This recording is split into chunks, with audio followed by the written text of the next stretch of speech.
How about that one? Good morning, everybody. Good morning.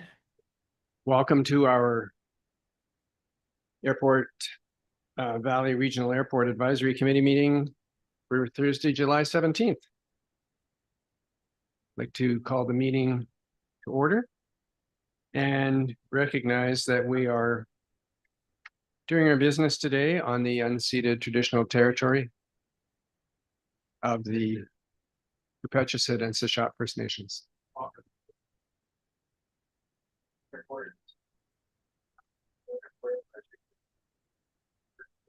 Shelley, I think we might be getting feedback through your microphone. Thanks, Jenny. I actually don't think it's you. We're still getting it somewhere. Hold on a sec.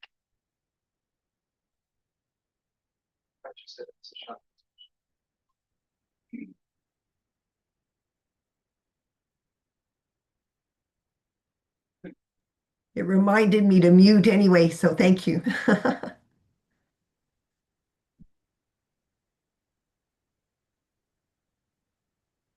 Where's that tech guy when you need him?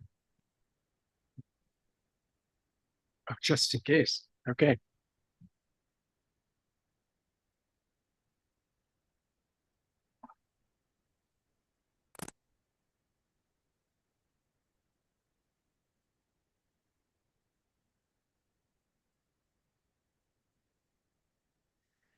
We're good now?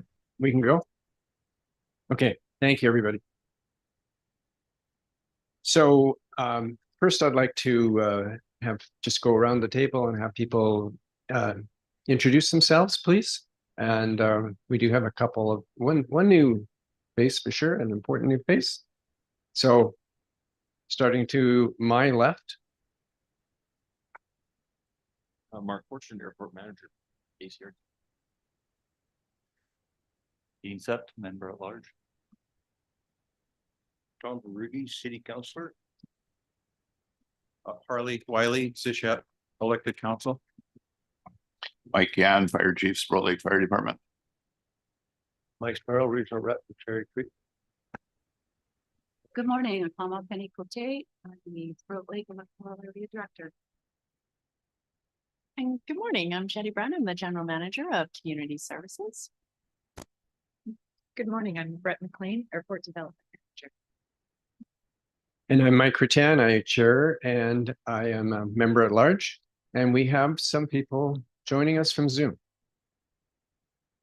Let's start with Mariah.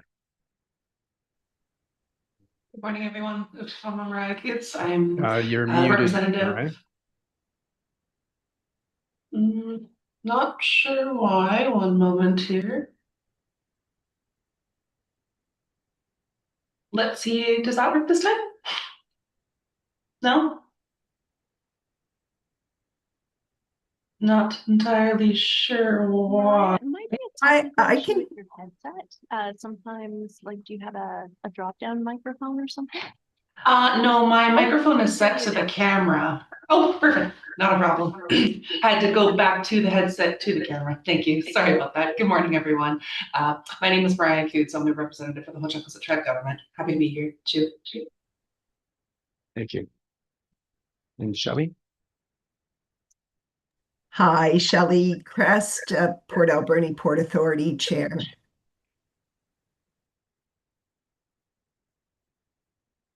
And Haycock.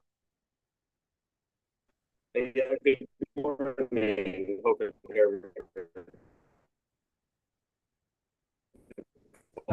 Can't really hear you, but we can see that you're speaking.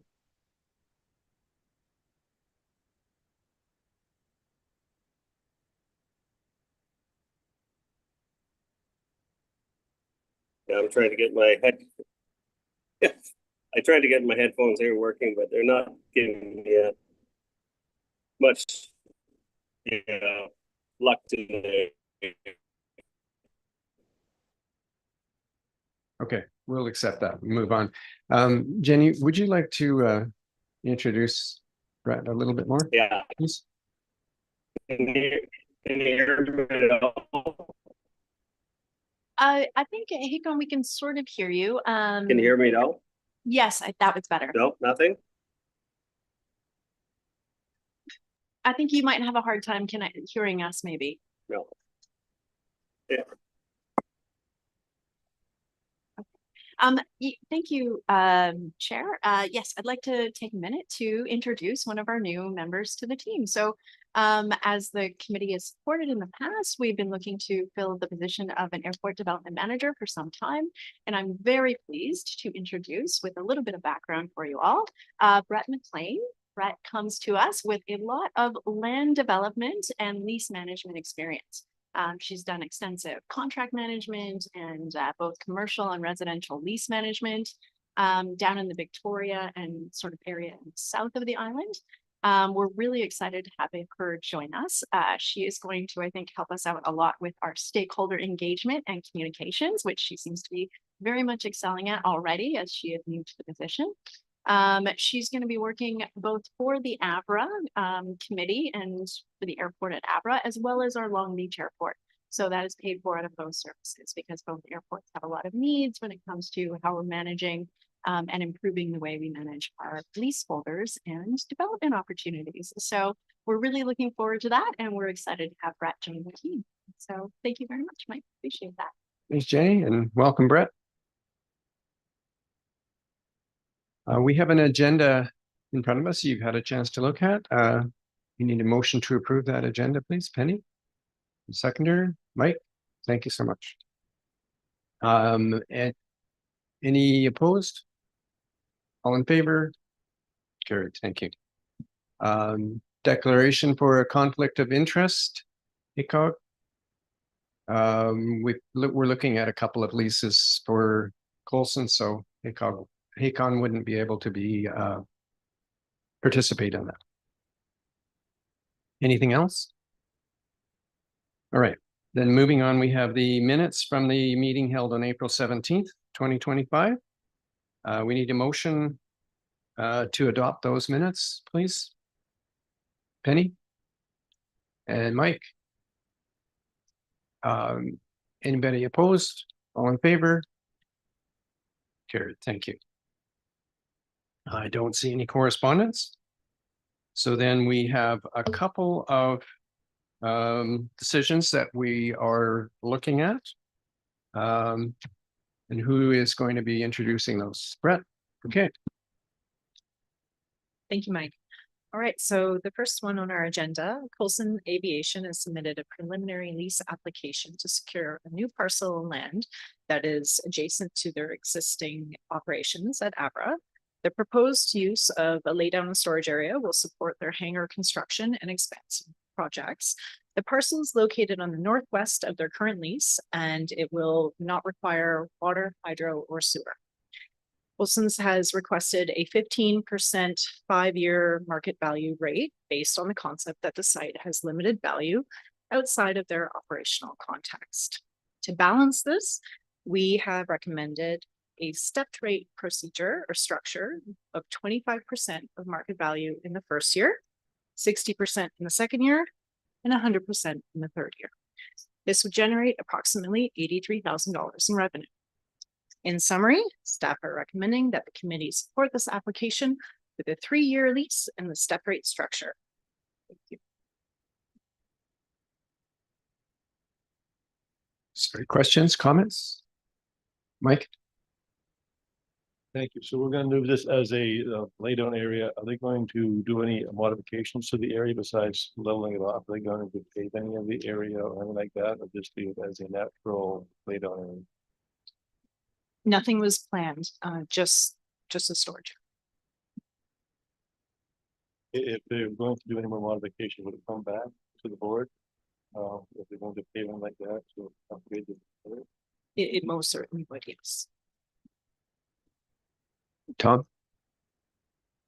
I don't, it doesn't sit well with me that they want a huge cut on what they pay because it's undeveloped. It actually is developed now. They've developed it, but I don't think the taxpayers of the Alberta Regional District can afford to have various lease holders not paying fair share for various reasons. So my vote is going to be no. I'd like to Right. speak to that, if it's okay. Yep. So there was a number of alternative recommendations that we also recommended or gave options to if the committee doesn't support. But I think something to keep in mind is to look at this decision from a little bit of an alternative lens. So the first plane landed in AVRA in 1993. So collectively, we can say the airport's been open for about 32 years. In 32 years, from my research, this is the first time anyone has submitted an application to lease that particular portion of land. So yes, a discount, a step rate. Maybe what I'm trying to get at is a bird in the hand is better than two in the bush.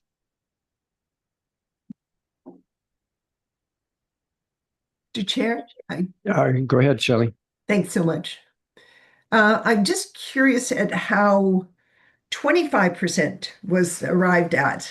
So what was the rationale behind that? They asked for 15 and the recommendation is 25% for the first year. I'm just curious about the rationale. What metrics were used to arrive at that percentage? As Brett had through the chair, sorry. As Brett had mentioned, there are a number of options that we looked at, and we were looking at some form of compromise to balance these objectives, right? Where, providing fair, equitable, or trying to, increase revenue and reduce taxation is one of our big objectives, but then also encouraging economic development at the airport and receiving increased revenue that we weren't getting already. The rationale specifically for this step rate was trying to come up with something that would be about half price for 3 years, because it is a laydown area, they're doing construction. So when we were looking at what that compromise might be, that's what we came up with. It is open to the committee if they would like to consider a different stepped rate or a different rate or anything, it is open to that. But that was the rationale, which is an excellent question. So thank you. Penny. Thank you. In the first agenda that I was provided, it states that a 3-year lease step rate structure at 50, market 75 and 100. Paper copy I have today is not that. So just wondering why it's changed from this to what it is. Thank you. Thank you for the question. Yes, so again, we discussed many options and the first iteration had one recommendation. We discussed it further internally and came up with the recommendation that is on the agenda. There are many ways we could go about this. It is a laydown area. We don't have a precedent set. We're trying to find a good path forward. Go ahead, Penny. Follow up, thank you. So through the chair, it seems to me that we've been working on lease agreements with the airport for a number of years, and following a structure, we found out what the cost should be as a appraisal, or however we came to that conclusion of what a cost should be for lease rates, and found out that in the past we had been charging low. So to do a catch up, we did a step raise up of the rate. Anybody who is moving in business wise usually negotiate some kind of a agreement so that they can put that money into the infrastructure. So I like having a stepped approach and letting the applicant actually have some funding to put into infrastructure, because we know that there's going to be improvements that are going to be made to this piece of property and will be the benefit. So I support this. Thank you. I also have a question, and that is that Colson's is asking for a 5-year lease and we're offering a 3-year lease. I would think a company might need a little bit more certainty, which is why they were asking for the 5-year lease. I'm just wondering why the change. Because this is just a short-term lease, it's just for a laydown area. Typically we provide 3 years. And based on the fact that this is connected to their hangar construction, 3 years should be adequate for a construction window. So that's why we are suggesting a 3-year lease. Okay, thank you. Mike, Thank you. So if they do want a longer lease, longer than 3 years, it'll be 100% market rate from that on, because that's the lease. So the first 2 years are lower because they have to develop the land. Right now they're pushing stuff on it. They have to develop flat out for lay down areas. So they're going to put money into it to make it usable for them. And by year 3, we'll be getting full benefit.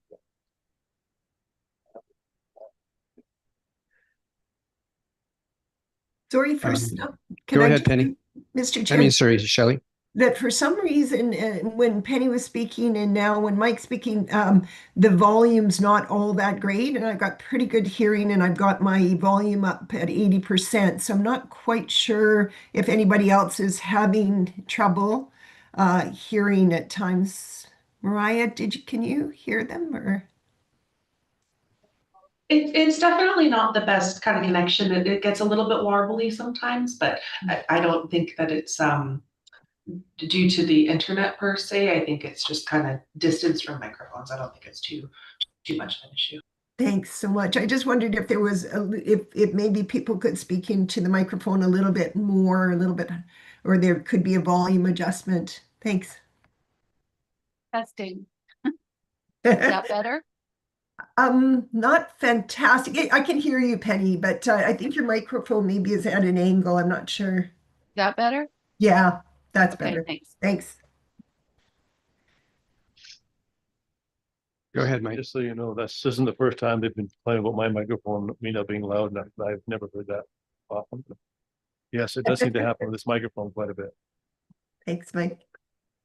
And Shelley, you can hear me? Okay. Perfectly. Really good. Yeah, thanks. I just didn't want to miss anything, and I'm sorry to interrupt the flow there. I think Mike had a question or comment there that. Go ahead, repeat that, Mike.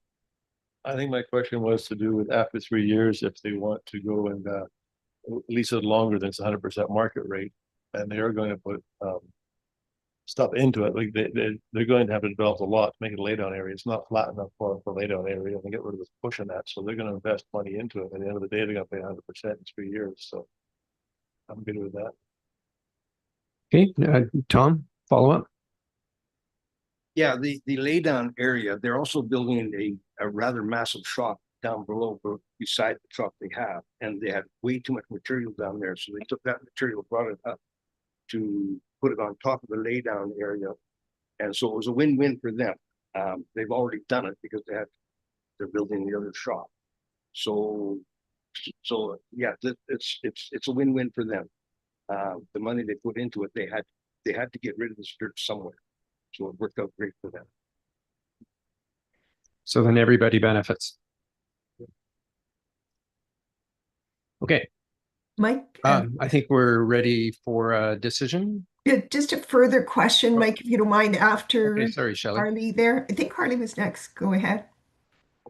Harley? Okay, I guess this is good a place as any, good a time as any to ask, and Colson's looking for a request for a lease. I wonder, and it's been brought up that, you know, taxpayers covering, basically subsidizing this lease. And I'm not saying yes or no to that, but it is a community airport, and I have been in touch with a number of different members of organizations of this community, one of them being the Alberni Valley Drag Racing Association. So the community has looked to using the airport for a community activity to bring visitors, tourists, revenue, et cetera, to help the economy and community pride. And Colson has been a big part of not wanting the Drag Racing Association at the airport in its current condition. I do know that there are discussions taking place with an airport expansion, and I haven't heard any information on that. And I'm curious, where are we at with that for the community to benefit from this airport? I think this is a fair place to ask that. Thank you. That's an excellent question and an excellent point. I think that what we can do is get a report together for the next AVRA committee, because I don't know if I really have very good information to update. But Harley, I think what you've provided is a pretty good summary that there's definitely concerns, and not just Colson's, but a lot of the airside tenants have concerns about drag racing on the runway. However, the alternative approach, which is looking at something that isn't going to impact that, but still has development at the airport, is right now in discussion. So I can ask that we get more information on that and report back to the committee. But it does, like you say, look like Colson is looking to try to support that in that way. And it would be, again, beneficial for both the drag racers as well as keeping that activity going at the airport, which is also beneficial for the airport. Go ahead, Okay, Harley. yeah, thanks, Jenny. What I'd understood is that there were steps being taken to determine provincial, federal jurisdiction, that those are some of the various, well, I shouldn't say various, some of the items that they had to work their way through, and different parts of the airport, different locations were within different jurisdiction. And those are steps that were put into place to look into that, and that there was going to be an end result of having the airport extended, and at a certain point in time in the summer to allow drag racing there. That's what I'm asking for an update on. There were some specific steps that were being looked at. And to date, if you're able to round that information up at a future meeting, I think that would be great. Thank you. Penny, you had another question or comment? Just I wanted some clarification here, because the tenants were not who stopped the drag races at the airport. Or their opposition. It was the province. Okay, thank you. Mike, just a follow-up question, if you don't mind. Go ahead, Shelley. Thank you so much. My question is around process. When something like this comes up, and I know it's a lay down area, it's not necessarily a typical sort of lease space, but there seems to be kind of a premise that no one else is interested in this space. And I'm just curious about what type of exploration there was around interest, for example, from other tenants around this space that Colson is looking at leasing. And what the process would be really to offer that to other third parties, and then sort of gauge interest and therefore market value around that particular piece of land. Jenny, are you going to respond to that? Yeah, I can speak a bit to that. Typically, we generally have a fairly good idea of interest for lease lots. The next report that's coming up is the 2 airside lots, which is 12 and 13 at AVRA. This lease lot that's going to be the laydown area is off airside. So we have other property that is off airside. If there was other tenants who came in who were interested in leasing area, we would have land available. So there is no conflict of interest.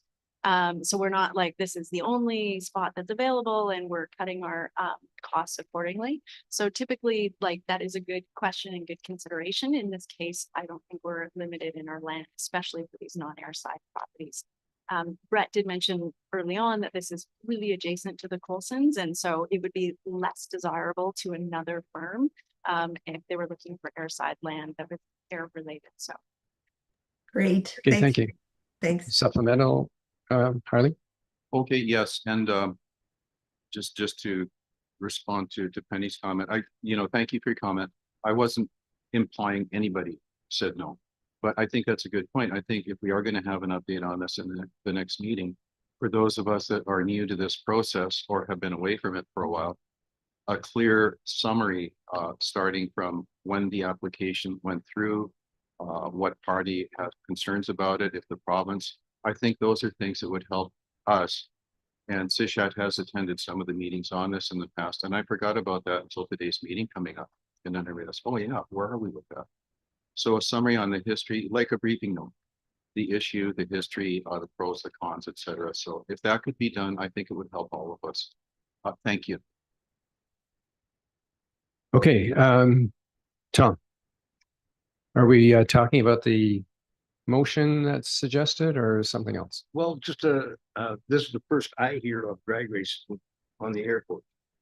And because we're gonna expand it, this first I hear of the expansion, we might be able to slide drag racing in there, but how are we going to overcome the province's ultimatum, you can't drag race on an airport?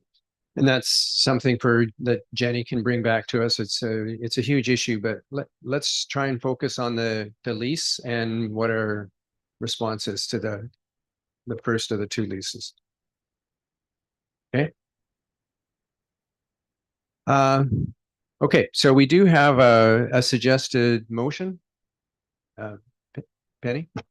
I would like to make the motion that the Alberni Valley Regional Airport Advisory Committee support the preliminary lease application for 2025 to 02. Okay, 02 from Colson Aviation, and recommend that the Alberni Clay Court Regional District Board of Directors consider approval of the final application for a 3-year lease with a stepped rate structure, 25% market value first year, 60 market value second year, and 100 the third year.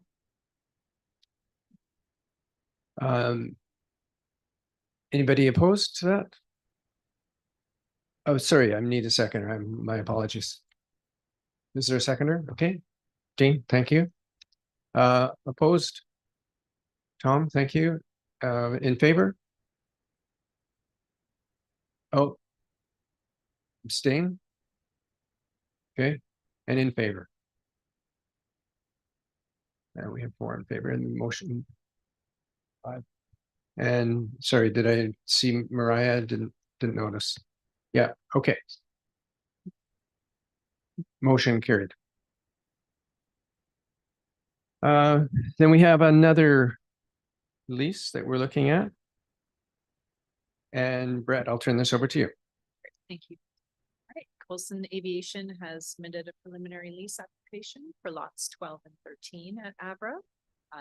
The request is a 3-year lease agreement for the proposed use of aircraft storage, specifically Boeing 737 aircraft. From a financial perspective, this lease will result in approximately $8,200 a year in annual lease revenue. There are no discounts or rate reduction requests in this case.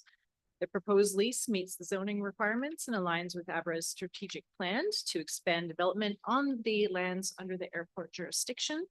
Staff hours to complete this application is estimated at 20 hours. If the committee supports this recommendation, the application will move forward to the ACRD board for final approval. This lease application represents a low-risk, high-benefit expansion that supports AVRA's growth strategy and one of our key anchor tenants. Staff recommend that the committee support the application and refer to the board. Thank you. Comments, question, Mike? Thank you. It says on the air side, so without a map, I don't know exactly what the air side is. That would be on the same side of the road coming in? Would it be on the other side of the airport, or would it be across the road? Where's the air side? Through the chair, airside would be considered inside the fence. So the fenced portion of the airfield classified as airside portion. Non-airside would be the road coming in for caretaker for open fields. So this would be where the present buildings are, or would be across the runway on the other side closer to the gravel pit? No, this location would be in proximity to the fueling location by the terminal building. So lots 12, 13 are basically fronting on apron 1 and taxiway Bravo. Okay, Tom? Okay, thank you. Any other questions, comments? Penny? Thank you. It would be really good if we could have a map on the, somewhere here. I'm sure that we have some that are laminated probably that we could just use for referrals, because it's hard to sometimes visualize where everything is that we're talking about. There's different areas. Thank you. Mark?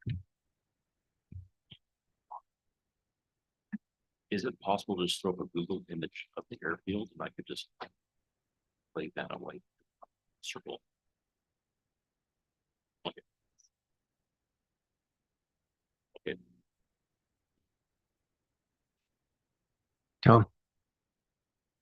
Sorry, question mark. Is this the area 12 and 13, is it paved or is it grass?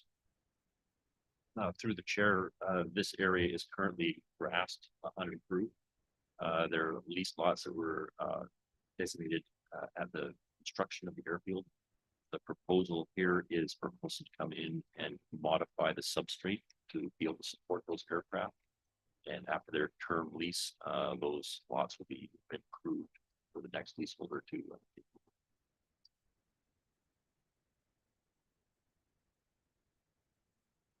Okay, Mike? So on the air side, how many more lease lots do we have that are available tenants, or are these the last?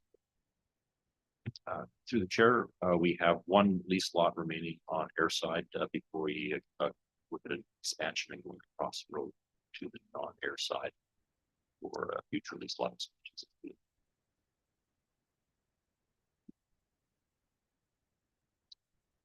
Okay. Penny and Mariah, any comments, questions? I'm so used to asking Penny. Shelley, any other comments? Yeah, I'm just interested in the rate here that's being given. So my understanding is that there's a proposal again to give a discount. Is that correct on this lease? Go ahead, Brett. Hey, Shelley, nope, they're paying full market rate at 37 cents per square Oh, okay, thanks. They requested 15%, but they're paying full market. Is that correct? Nope, there was no request for any discounts or rate reductions. Okay, sorry, I'm confused with the other one. Thank you. No problem. I'm straightened out. Thanks. Okay. I think we're probably ready for a motion.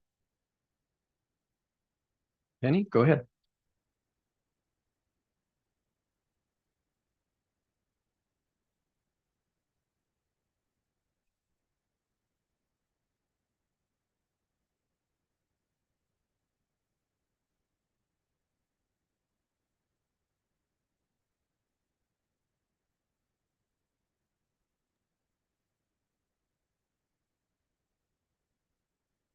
Is it just me or is no one else hearing Penny at all?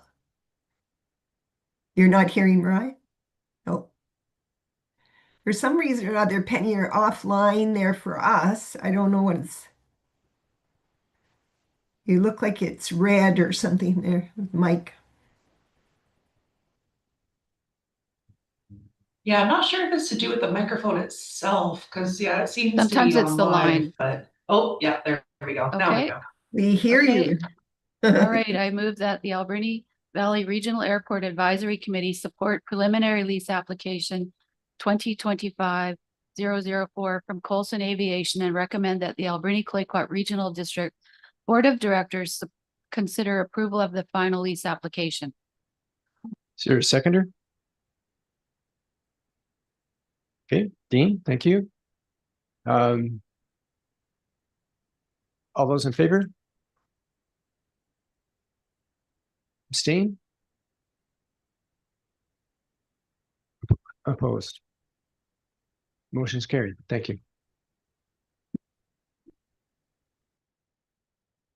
We have a couple of reports, and the first one is the AVRA communication plan. Thank you, Mike. Okay. We will be introducing a proactive communication plan that will improve how we engage with the community, our leaseholders, and the broader community and committee. First, this committee will continue to receive quarterly updates during our scheduled meetings. These updates will include operational reports, progress on major projects, and any new lease or available development proposals.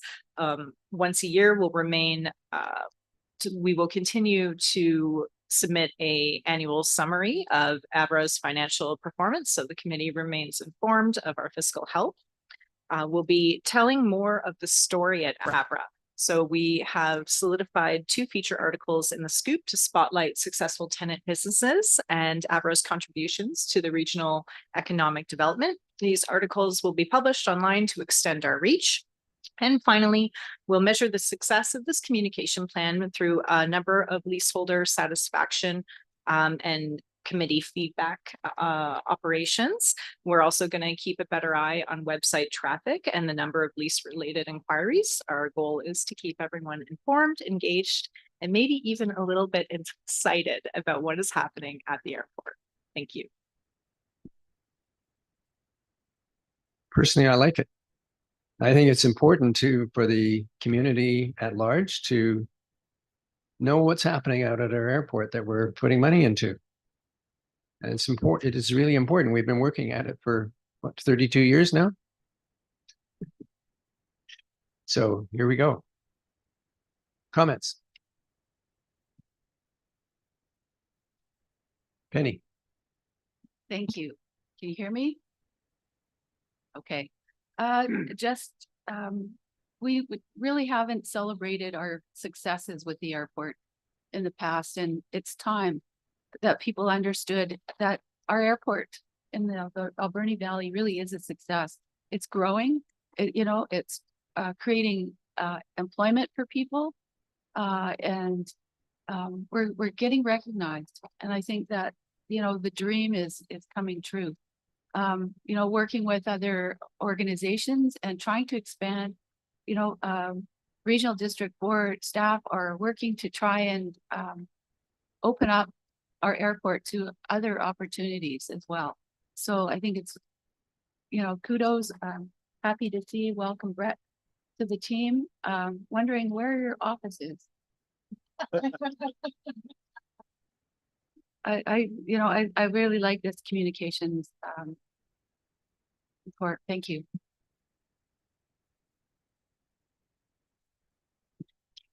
They put me in. Harley, go ahead. Okay, yeah, no, it's good to hear it. There's going to be a newsletter with updates. And my question is, as a member of any community, if the public has any questions, will those questions be listed and posted on the online version of what you're doing so that people can keep up to speed with what is happening, what requests have been made in the past? Because as it is right now, there's a mix of people that are aware of, just as an example, the drag racing requesting use, and some people aren't even aware of that. Will there be questions that public asks listed online? Was what I'd asked. Thanks. That is a great question. Really great question, and something I hadn't considered yet. There is an opportunity to post questions online through the ACRD's Let's Connect website, and we will be doing a website update for AVRA. So that's something that I'll take forward to our IT people and find a way that we can do that. Mike? Thank you. If we're going to do this communication plan, it'd be nice to know over the 32 years how much more we're getting in income and how many more direct and indirect jobs are being accompanied because of the development we're doing. Because people, they don't see the other side of the story. They see what they're putting in, but they don't see the benefits coming back out. So we can say there's like 300 indirect jobs coming out of this now, then we've actually created something we can get us to move forward with. So that'd be something to do. Harley, go ahead. Yes, to touch on that, I know we had a tour of the airport and the Coulson facilities. That was a couple of months ago, I think. And people aren't aware of it. I have a background that includes being a machinist, 4 years being an aircraft machinist in Tacoma, and we manufactured parts for Beechcraft, Cessna, Hughes, General Dynamics, and many others. And as a person with a background in that field, when I got a tour, I was quite impressed with everything that we saw there. The types of aircraft, the work that was being done, the repairs, the maintenance, having them transition from their civilian or military use to firefighting, etc. It really is quite impressive. And I think that a newsletter will get an opportunity to highlight something like that. So I'm glad to hear this. I just wanted to add something positive to what you're doing. So thank you. Any other comments? Okay, then moving on. We have Mark Fortune, Operations and Projects Update. Thank you to the chair. I'll just give a quick rundown of what we've been doing and where we're going with various projects at the airfield. Our OLS update, all our fiber has been felled and processed. It's roadside at the moment. We've had some issues with the environmental conditions that have stalled sort of the load out of some of the fiber. So due to high fire risk, that may be completed in the fall. We have an OLS confirmation survey, so an obstacle limitation surface confirmation survey planned for mid-August. That's all part of the attestation program for the airport and to assist with the improvements to the instrument approach procedures. With the attestation and the services of the survey being positive, we anticipate improved instrument approach procedures published in November. We also have an AWAS on site. We've had Transport Canada has recognized the AWAS, which is a weather observing system at the airfield. We have a letter, we're waiting for a certification letter from Transport Canada on that project. We currently have our AWAS offline. It's removed for a software update at the factory and some calibration at this point in time. Should be back up in service in late August. Our radio frequency update. As you may remember from previous meetings, we've had some congestion with radio frequency at our airport. There's been some safety concerns raised regarding this. We're getting basically comms from Powell River interfering with our radio frequency. We're looking for, obviously us, but Transport Canada and Industry Canada are looking for a solution.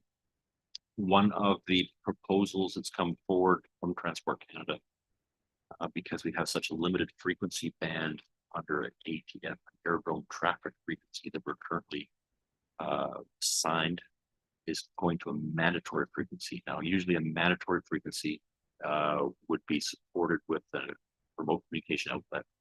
Much like we have on the West Coast, we have a RCO with Port Hardy. Port Hardy will be looking after our movements. It's a possibility that we could get, it's a long shot, but it's a possibility we could get that at the Port Alberni Airport. Depends how Industry Canada, Transport Canada come along. We're looking for implementation on that in basically April cycle of publications. So we probably won't have a firm idea on what the new frequency will be until that time. One of the issues we're having right now with the instrument approach procedures at the airport is you have to, Acon can probably speak to this, you have to call Comox Tower by a cell before you depart our airport. And our airport has terrible cell coverage, so you can't make contact according to the procedure with Comox prior to depart. If we were able to get a MF in place, that would simplify that whole process. The other thing the MF would do, if we were able, once again, it's a long shot, if we're able to get the MF, is we would be able to get traffic information from Nav Canada, much like we do at Tofino. So the traffic information would assist us in billing, which we currently don't have a firm grasp on at the moment for this site. And I'll lead into that with our trial a little later on.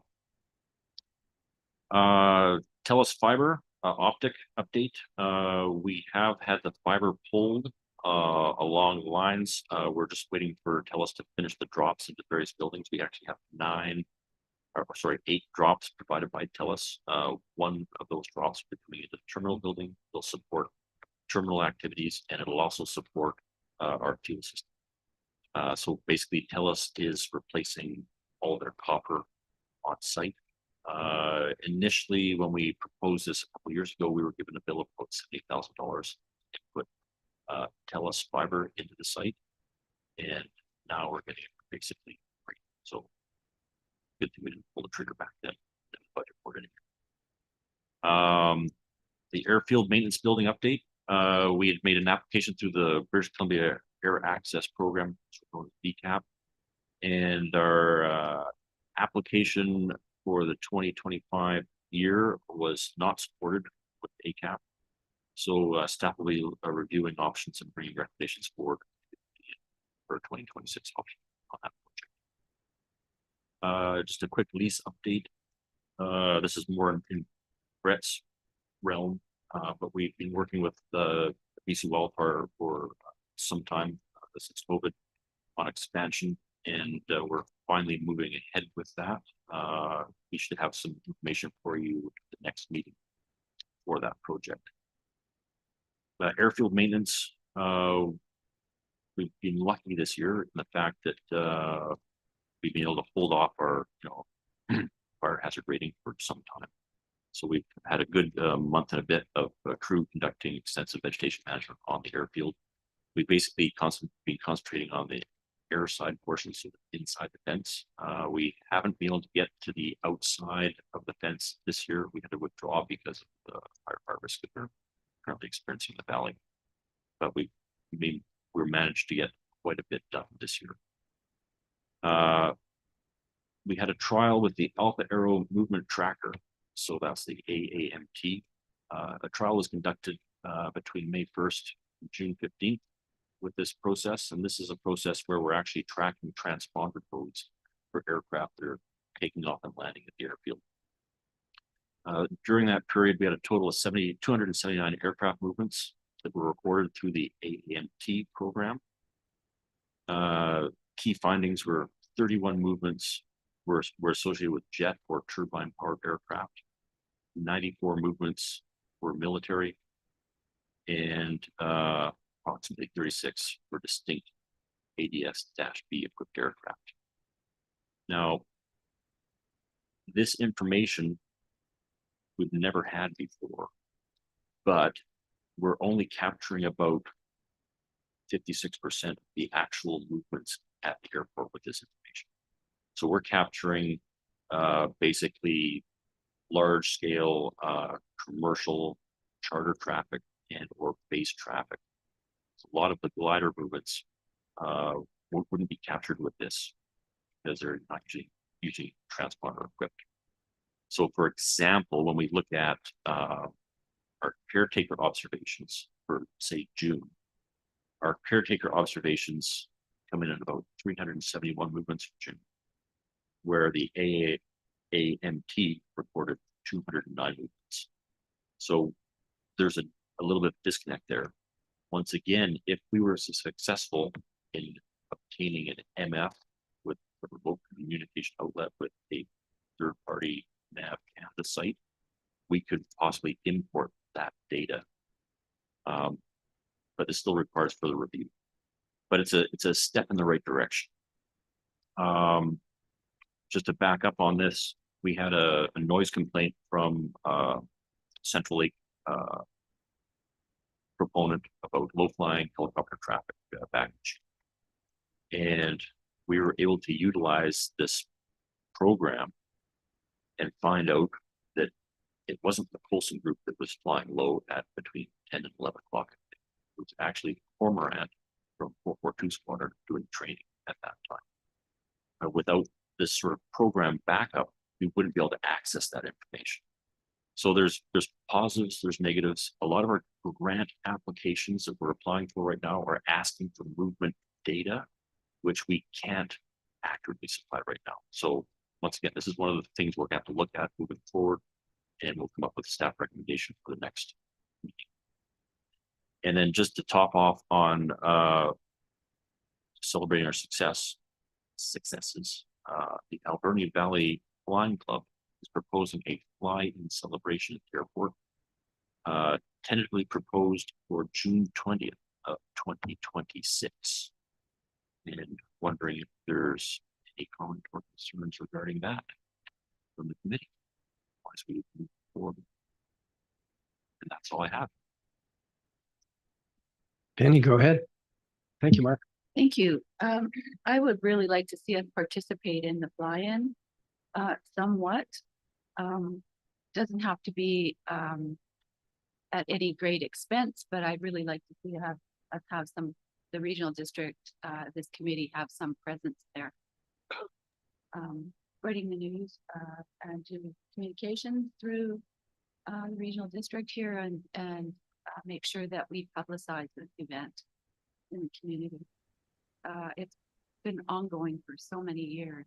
I guess my question right now would be, is there isn't one for 2025? Through the chair, no, there's not one. There wasn't one planned for 2025. They had discussed it, but they weren't able, the flying club wasn't able to take on the amount of work required to set it up for 2025. So they come up with the date for 2026 and they're willing to put some work into that.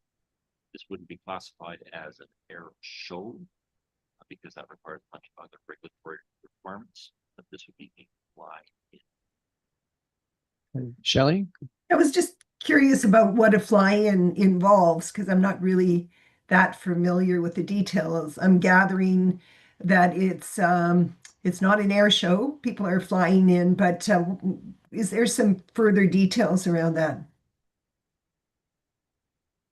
The chair. So yeah, an air show would usually be a demonstration, aircraft demonstration, which requires numerous regulations, setbacks, increased insurance costs, where a fly-in would be basically leaving the airfield open and designating a closed portion of a taxiway or apron, but aircraft could arrive and depart while still being utilized for an event such as the flying club's flying. Sorry, just a further question. Is that something that's open to the public or it's exclusive to that group that are flying in? I'm just still not 100% clear on that. And through the chair, that is something that would be open for the public with certain constraints in place. So we have go and no-go zones on the airfield. Public could approach, maybe see parked aircraft and other areas that would be off limits, still a restricted area. Okay, Kenny. Thank you. Question to the chair. Isn't the fly-in what the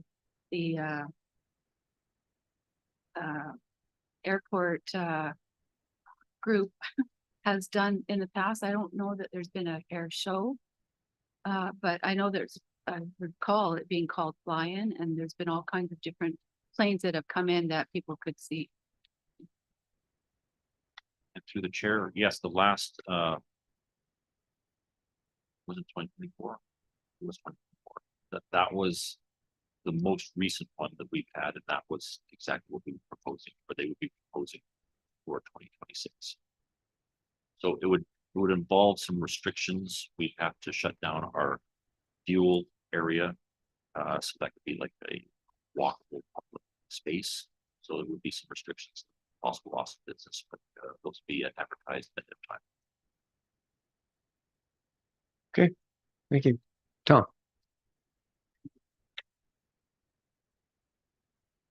In your summation of what happened at the airport, you were saying there was military activity. I'm just curious, what was the military activity? Sure. So Tom brings up a good point. Missed a spot. Military activity would be training for 442 Squadron, basically with their new Cormorant and Kingfisher aircraft.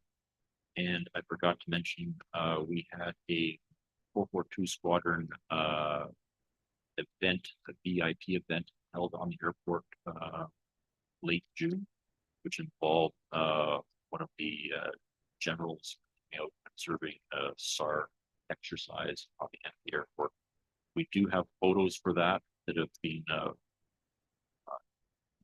given to us from D&D, which we'll be able to use at some time in the near future for picture story. So that was conducted just recently at Port Burn. Yes, thank you, Mark. Yes, quite often they do training and whatnot. I'm out there and I drop on and go to the airport to watch it. It's quite interesting. Some of the silly thing that they're dropping boxes and then they drop troops down all over the bottom, manned troops and all sorts of stuff, short takeoff landings and all sorts of stuff. And it's very interesting. I don't know if we want to try and let the public know so they come out and watch or not. But I know I love watching. And just through the chair, the training exercises happen at Topino as well. They'll do streamer drops and basically chalk drops.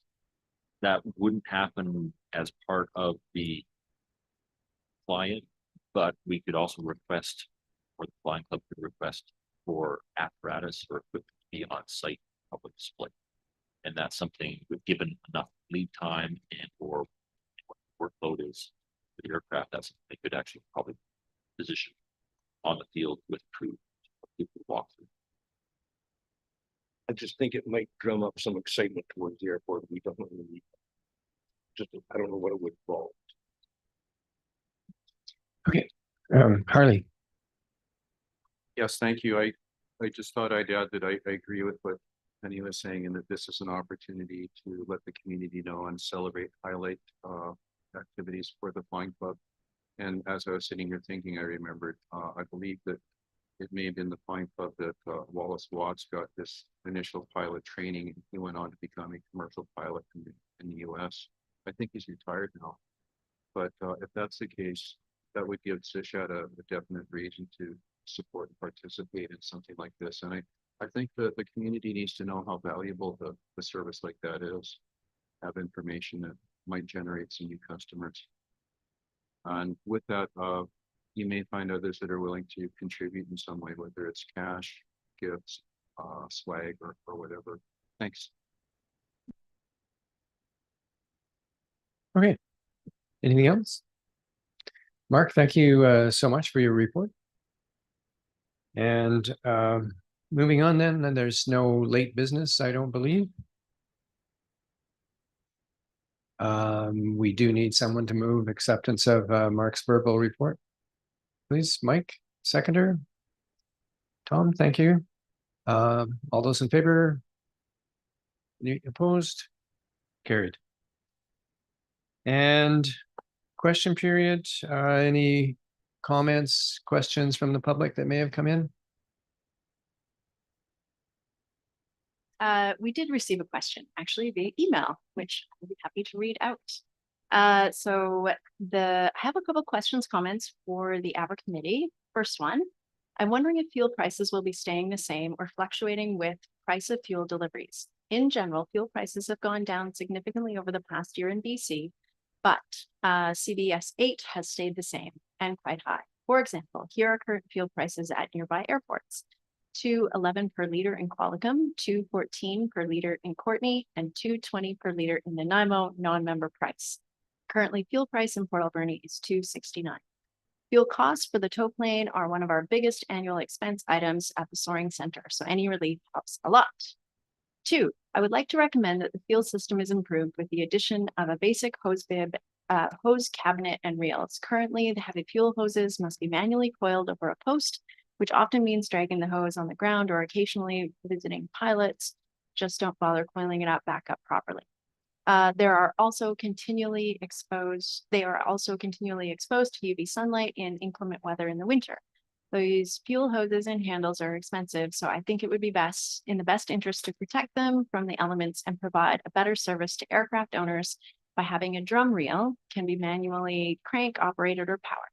From previous research, I believe the reels and cabinet would cost a few $1,000s in initial outlay. The hoses themselves to replace cost at least $2,000 each. 3, I also want to say thank you for the extensive mowing of the airport this spring, including the ditches and fence lines. This improves the look and professionalism of the airport, plus increases safety factors, deer and animals more visible on approach, plus the ability to use the grass as a secondary glider landing area if the runway is occupied, etc. I'm encouraged to see the investment and attention being paid to the airport by the committee and staff. It's a great asset. Thanks, Warwick. Okay, so we'll take that under advisement, I'm assuming. Okay, anything else? All right, then we need a motion to adjourn. Okay, Harley. Mike, all in favor? Carried. Our next meeting is Thursday, October 16th. And as this one is, it's hybrid as well. So thank you, everybody. Enjoy the warm weather.